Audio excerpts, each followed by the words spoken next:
warahmatullahi wabarakatuh. Kami dari kelompok 4 yang beranggotakan saya sendiri, yakni Dewi Sri Fitriana, dengan rekan-rekan saya yaitu Jihan Adha dan Robi Darwis, akan mempresentasikan tentang konsep dasar menulis makalah dan strategi menulis makalah. Langsung saja pada materi yang pertama, yaitu konsep dasar menulis makalah. Saya di sini akan menjelaskan tentang materi yang pertama, masalah konsep dasar menulis makalah. Yang mana sebelum kita menulis makalah, perlu kita ketahui terlebih dahulu pengertian dari makalah tersebut. Pengertian makalah secara umum yaitu jenis karya tulis yang membahas suatu permasalahan atau topik tertentu secara ilmiah berdasarkan hasil kajian teori atau kajian lapangan. Pendapat lain menyebutkan arti makalah adalah sebuah esai atau tesis khususnya yang dibacakan di kuliah akademik, seminar, atau diterbitkan dalam jurnal akademik. Dengan kata lain, makalah merupakan karya tulis yang dibuat oleh kalangan pelajar atau mahasiswa sebagai laporan hasil pelaksanaan tugasnya. Hal tersebut dikuatkan dalam Kamus Besar Bahasa Indonesia, yang mana makalah diartikan ke dalam dua hal. Yang pertama, makalah diartikan sebagai tulisan resmi tentang suatu pokok yang dimaksudkan untuk dibacakan di muka umum atau di suatu persidangan dan sering disusun untuk diterbitkan. Itu yang pertama tentang pengertian makalah menurut Kamus Besar Bahasa Indonesia. Yang kedua, makalah diartikan sebagai karya tulis pelajar atau mahasiswa sebagai laporan hasil pelaksanaan tugas sekolah atau perguruan tinggi. Ada juga beberapa para ahli yang berpendapat mengenai pengertian dari makalah. Salah satunya yang pertama ada Panuti Sujiman. Beliau berpendapat atau mengartikan makalah ialah karangan prosa, bukan cerita rekaan yang membicarakan pokok tertentu yang biasanya dimuat di majalah atau koran. Tapi makalah dapat juga merupakan sebuah buku antologi. Yang kedua ada WZS Purwadarminta. Beliau berpendapat mengenai pengertian makalah ialah uraian tertulis yang membahas suatu masalah tertentu dikemukakan untuk mendapat pembahasan lebih lanjut. Ada yang ketiga, Zainal Arifin. Beliau berpendapat bahwa makalah ialah karya tulis ilmiah yang menyajikan suatu masalah yang pembahasannya berdasarkan data di lapangan yang bersifat empiris, objektif. Maksud dari kata empiris yaitu dihasilkan dari hasil penelitian yang pasti.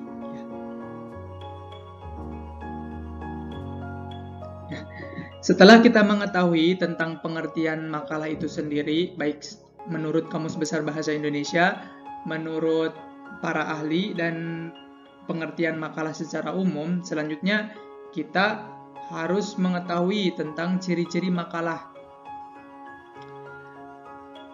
Suatu makalah harus dibuat dengan standar penulisan yang baik.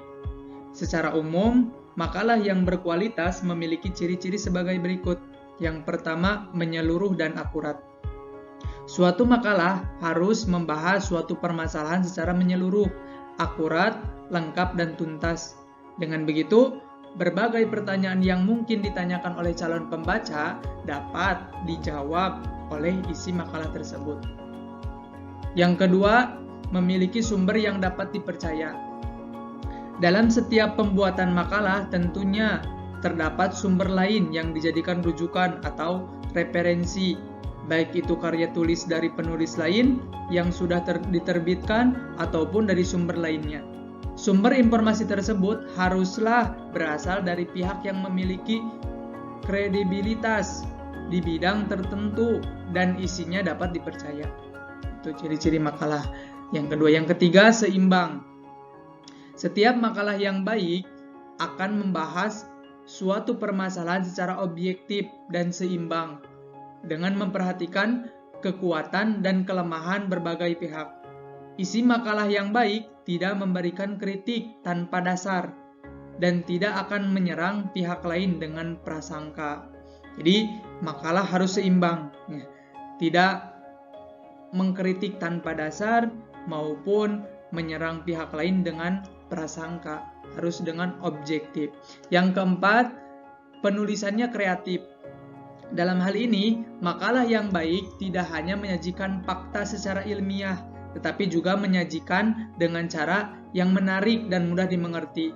Misalnya, menyajikan fakta-fakta dengan tertata, dianalisis, dipadukan, dan digunakan sebagai dasar asumsi dengan cara kreatif namun orisinal. Yang terakhir, tertata dengan baik.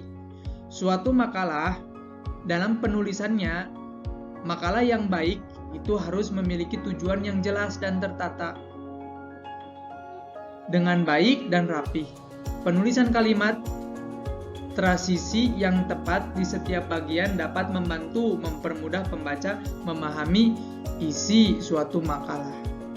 Tertata dengan baik termasuk dengan tata bahasa, penulisan, kalimat, EYD, tanda, dan sebagainya dalam suatu makalah itu harus baik dan benar. Setelah membahas tentang ciri-ciri makalah, konsep dasar dalam menulis makalah, kita harus mengetahui fungsi dari makalah tersebut. Apa sih fungsi dari makalah? Yang pertama, untuk melatih kemampuan kita dalam menyusun karya ilmiah secara benar dan cermat. Yang kedua, memberikan sumbangan pemikiran baik berupa konsep teoritis maupun konsep praktis. Yang ketiga, memperluas wawasan keilmuan kita dalam memahami suatu permasalahan. Yang keempat, memberikan manfaat bagi perkembangan konsep keilmuan maupun pemecahan masalah. Yang kelima, memberikan pemahaman kepada orang lain terhadap makalah atau masalah yang sedang kita teliti. Selanjutnya, mengenai jenis-jenis makalah. Makalah secara umum dibagi menjadi dua bentuk. Yang pertama, makalah biasa. Makalah biasa atau yang disebut dengan common paper adalah makalah yang dibuat oleh penulis dengan tujuan untuk memperlihatkan pemahamannya terhadap masalah atau topik yang sedang dibahas. Secara deskriptif, penulis memberikan berbagai opini atau pandangan mengenai masalah atau topik yang sedang dikaji. Penulis juga memberikan pendapat baik berupa kritik atau saran mengenai pandangan tersebut. Yang kedua, makalah posisi.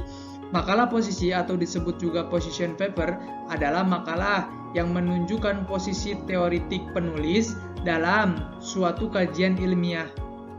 Makalah ini meminta penulis untuk tidak hanya menguasai pengetahuan tertentu, tetapi juga wajib menunjukkan di posisi mana dia berdiri beserta alasan yang mendukung sesuai teori dan data yang relevan.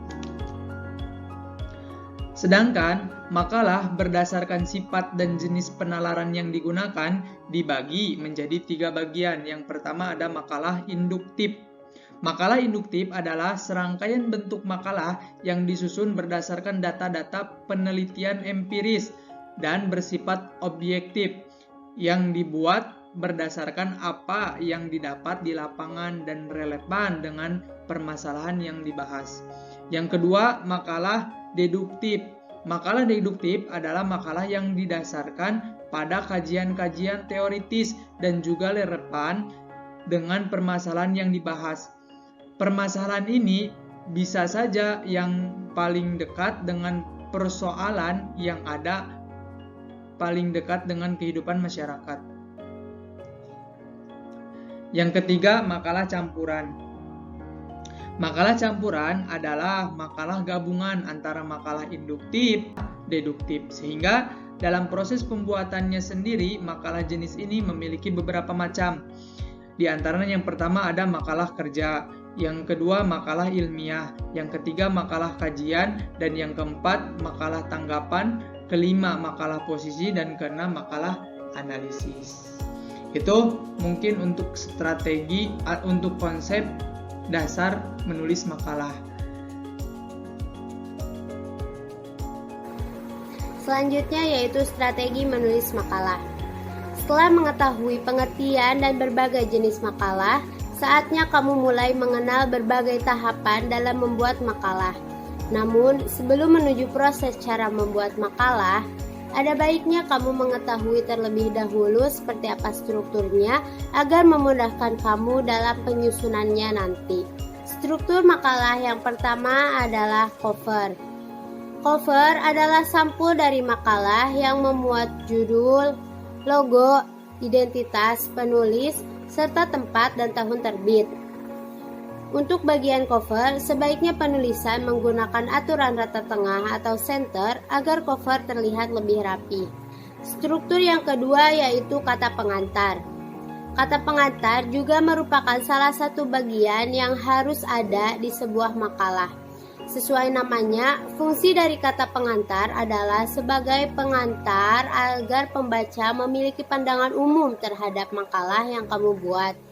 Yang ketiga yaitu daftar isi.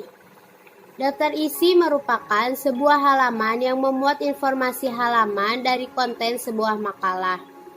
Untuk memudahkan pembaca dalam menemukan informasi tertentu, maka kamu harus memberikan keterangan halaman pada setiap bab maupun subbab di makalah kamu. Struktur yang keempat yaitu pendahuluan. Di bagian pendahuluan biasanya terdiri dari 3 subbab, yaitu latar belakang, rumusan masalah, dan tujuan. Latar belakang. Inti dari sebuah latar belakang adalah jawaban dari pertanyaan-pertanyaan yang mengarah pada pembuatan makalah tersebut, seperti mengapa kamu membahas topik tersebut, untuk apa kamu melakukan penelitian tersebut, apa yang membuatmu ingin menyelesaikan masalah tersebut. Latar belakang harus ditulis dengan jelas serta mudah dimengerti. Selain memuat jawaban dari sebuah pertanyaan, latar belakang juga harus memuat data-data atau fakta-fakta yang mendukung. Rumusan masalah. Di bagian rumusan masalah, kamu bisa mengisinya dengan beberapa pertanyaan-pertanyaan yang nantinya akan kamu jelaskan di bagian pembahasan. Pertanyaannya tidak perlu terlalu banyak, cukup 2-3 pertanyaan yang jelas dan merupakan hasil pengerucutan dari latar belakang yang kamu tulis sebelumnya. Tujuan. Sesuai namanya, tujuan merupakan bagian yang berisi tentang tujuan dibuatnya makalah tersebut. Tujuan bisa kamu tuliskan secara singkat dan menggambarkan secara jelas manfaat dari pembuatan makalah tersebut. Struktur selanjutnya yaitu pembahasan atau isi. Pembahasan atau isi merupakan bagian paling penting dari sebuah makalah. Bagian ini berisi uraian pokok dari permasalahan yang kamu bahas. Tentu saja pembahasan di bagian isi ini harus sesuai dengan latar belakang, rumusan masalah, dan tujuan yang telah kamu buat sebelumnya. Isi biasanya mencakup tentang landasan teori, uraian materi, serta solusi atau penyelesaian dari sebuah permasalahan. Struktur yang selanjutnya yaitu penutup. Bagian penutup biasanya terdiri dari subbab kesimpulan dan saran. Kesimpulan berisi tentang summary atau ringkasan tentang hasil pembahasan makalah kamu. Untuk menulis bagian ini, kamu bisa menganalisis poin penting pada bagian-bagian sebelumnya untuk menghasilkan sebuah kesimpulan dari permasalahan yang kamu bahas. Saran merupakan bagian yang ditujukan kepada pembaca. Saran dapat berisi harapan penulis agar makalah yang dibuat dapat bermanfaat dan diterapkan oleh pembaca. Struktur yang terakhir yaitu daftar pustaka. Bagian ini berisi daftar referensi yang digunakan oleh penulis dalam membuat makalah. Daftar referensi yang digunakan bisa berupa jurnal, buku, atau informasi valid dari internet. Selanjutnya, cara menulis makalah. Yang pertama, tentukan tema atau topik pembahasan. Dalam membuat makalah, hal pertama yang harus kamu lakukan adalah menentukan tema atau topik yang ingin kamu bahas. Jika kamu mendapat tugas dari guru atau dosen dan temanya telah ditentukan, maka bisa kamu lanjut ke tahap berikutnya. Tapi kalau belum, kamu harus memikirkan dulu tema atau topiknya. Hal tersebut dikarenakan pemilihan tema akan mempengaruhi tingkat kesulitan serta estimasi waktu pengerjaan makalah tersebut. Sebisa mungkin, pilihlah tema yang sekiranya kamu kuasai dan memiliki wawasan lebih di topik tersebut. Yang kedua, tentukan judul makalah. Setelah menemukan tema atau topik yang ingin kamu bahas, tentukan judul makalah yang akan kamu buat. Buatlah judul semenarik mungkin. Setelah menarik, judul juga harus jelas dan berhubungan dengan tema yang kamu pilih. Kumpulkan bahan referensi. Setelah memiliki tema dan judul, saatnya kamu mengumpulkan bahan referensi yang akan mendukung proses penyusunan makalah kamu. Referensi bisa kamu dapat dari berbagai jurnal, buku, atau artikel yang ada di internet. Khusus untuk artikel yang ada di internet, pilihlah yang sumbernya jelas dan dapat dipertanggungjawabkan. Yang keempat, tulis makalah secara sistematis. Secara mendapat bahan referensi, saatnya kamu mulai menulis makalah kamu. Dalam menulis makalah, ada baiknya kalau kamu melakukan secara sistematis sesuai dengan struktur makalah yang sudah dijelaskan di atas. Mulai dari bagian pendahuluan fokus terhadap isi makalah, kemudian tutup dengan kesimpulan yang jelas.